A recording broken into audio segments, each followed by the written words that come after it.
They laughed at us once, called us small, harmless, a country of smiles. But lately, something's changed. The world isn't laughing anymore. They're watching. And quietly, they're afraid. Because the Philippines isn't supposed to be this strong, this united, or this close to rewriting Asia's balance of power. From military pacts to economic influence, even world powers are starting to whisper, what if the Philippines is the next big player? So what exactly did we do that shook the world's confidence? Stick around because what's coming next will make you proud and furious. If you're interested in this topic, hit the like button, subscribe, and type interested in the comments and I will give you a heart. For decades, the world has treated the Philippines like a side character in the movie of global power, a tourist paradise, a nation of warm smiles, karaoke nights, and yes sir, no problem. But here's the twist. While the world was busy underestimating us, we were studying them, and now they're realizing they created their biggest competitor without even noticing. It started quietly, no fireworks, no headlines, just Filipinos working, learning, adapting. From tech hubs in Singapore to shipyards in Norway, from Silicon Valley engineers to nurses running Western hospitals, the Filipino workforce has become the invisible backbone of global progress. But the scary part for the rest of the world? That backbone just learned how to stand on its own. You see, while nations like the US, China, and Japan focused on dominance, Filipinos mastered resilience. Every crisis that was meant to break us, typhoons, poverty, corruption, became a training ground. The kind that teaches you how to survive with nothing and still build something extraordinary. Now look around. World powers are suddenly courting the Philippines again. The US is handing over decommissioned warships. Japan is signing new defense deals. Australia's military is training side by side with our own troops. And even China, the so-called giant, has started treading carefully in the West Philippine Sea. Why? Because they realize something terrifying. The Philippines isn't just a strategic island chain, it's the heartbeat of Asia. Whoever stands with the Philippines holds the advantage. And the numbers prove it. According to the IMF, the Philippines' GDP growth in 2025 is projected to outpace every major economy in East Asia, including Japan. The peso stabilizing. Remittances a record-breaking $38 billion, 0 cents, the highest in history. Infrastructure exploding. From the Bulacan Aerotropolis to the new Manila International Airport, the world's biggest developers are pouring billions into Philippine soil. But here's what they don't say out loud. It's not just money that's making them nervous. It's momentum. Because once a nation starts believing in itself, that's a threat no army can stop. The Philippines is no longer waiting for validation from the West. We're building alliances on our own terms. We're joining India in digital trade talks, deepening ties with Vietnam on security, and stepping into global conversations that used to exclude us. Remember when they called us the sick man of Asia? Yeah, well, that sick man just started running and the world can't keep up. It's funny. When the Philippines faced disaster after disaster, people pitied us. But now that we're rising, they fear us. Because the same qualities that made us survivors, adaptability, empathy, unity, are now turning us into a global powerhouse. And let's not forget the OFWs. Millions of Filipinos abroad, each one like a seed planted in another country's soil. They learned their systems, mastered their technology, absorbed their discipline, and now those seeds are coming home, ready to replant everything they've learned back into our nation. The world thought sending Filipinos abroad would weaken the Philippines. Instead, it turned us into the most globally trained workforce in the world. And here's the part that really gets under other nations' skin. We do it all with heart. When Filipinos build, we build with care. When we serve with pride. When we lead with humility. That's why they can't compete, because the Philippines doesn't just produce labor, we produce loyalty. Now imagine what happens when 10 million Filipinos across the globe, from Dubai to New York, start realizing their collective power when they stop just sending money home and start sending change. That's what's happening now. From Filipino-owned startups in Canada to global healthcare systems run by our nurses, every corner of the world is powered by us. And the more we rise, the more other nations panic. Because they finally see it, this isn't luck, this is destiny. If you're proud of how far the Filipino pride, type in the comments. Let's show the world who we really are, not just survivors, but architects of the future. And yet, here's the part the world still doesn't understand. We're not doing this out of revenge. We're doing this out of purpose. While others chase dominance, the Philippines chases dignity. Our rise isn't about overpowering others. It's about proving that a nation built on faith, family, and heart can lead with compassion and still win. But make no mistake, that kind of power scares the world. Because what happens when a country that's been underestimated for centuries suddenly wakes up and says, enough? That's the question keeping the powerful awake at night. And this is only the beginning. Here's where things start getting uncomfortable for the rest of the world. Because the Philippines isn't just rising, it's changing the rules of global influence. For decades, we were boxed into one role, the helping hand. But today, the world's strongest economies are realizing that the helping hand they once relied on is now holding some of the cards.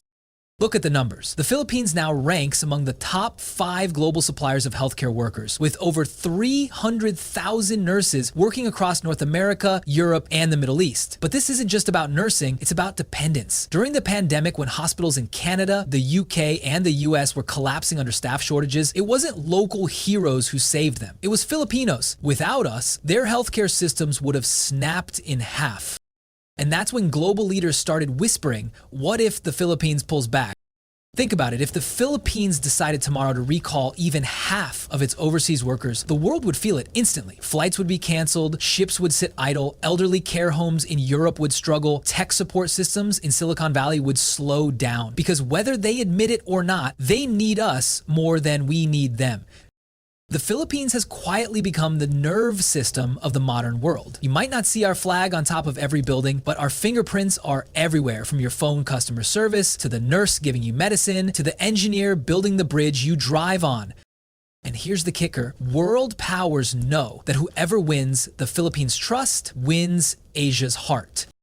That's why you're suddenly seeing a global tug of war for influence. The US wants to strengthen military alliances through the Enhanced Defense Cooperation Agreement. China's trying to charm us with friendship and investment. Japan and Australia are offering trade deals and defense technology. Even Europe is stepping up humanitarian and digital partnerships. Everyone's playing nice, not because they love us, but because they fear losing us.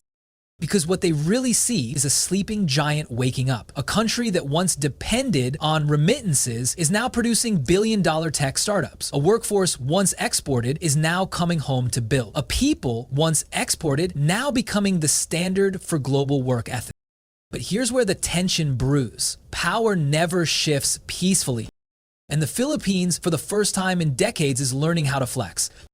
Just look at the South China Sea. Once, the Philippines would have backed down quietly. Now we're standing our ground with global support behind us. That's not luck, that's leverage. Nations used to treat us like pawns. Now we're becoming the board.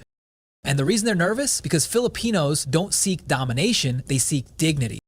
That's dangerous to systems built on control, because you can't control a people who've already endured the worst and still choose hope.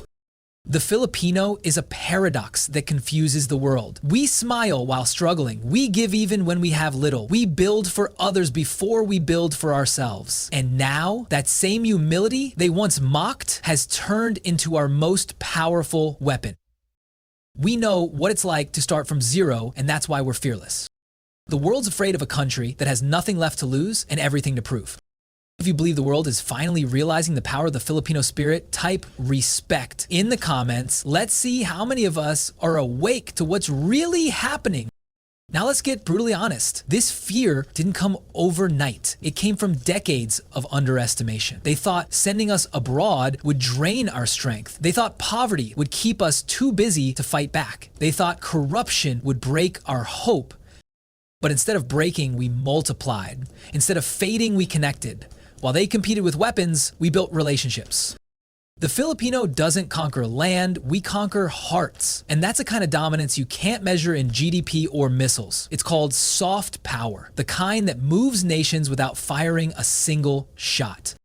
And here's the thing, soft power always wins in the long game. Because when the lights go out and systems fail and economies crumble, who do they turn to? The Filipino, the nurse, the seafarer, the teacher, the coder, the caregiver. We are the world's stability.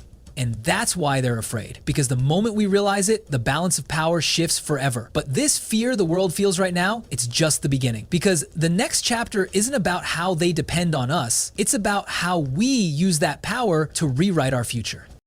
So now that the world's finally looking our way, what happens next? Do we just enjoy the applause, soak up the compliments, and go back to being everyone's favorite reliable worker? Or do we do what every underestimated legend does and own the damn stage? Because here's the truth no one wants to say out loud. The Philippines isn't just rising anymore, it's leading quietly, confidently, and the world's biggest powers are just realizing it.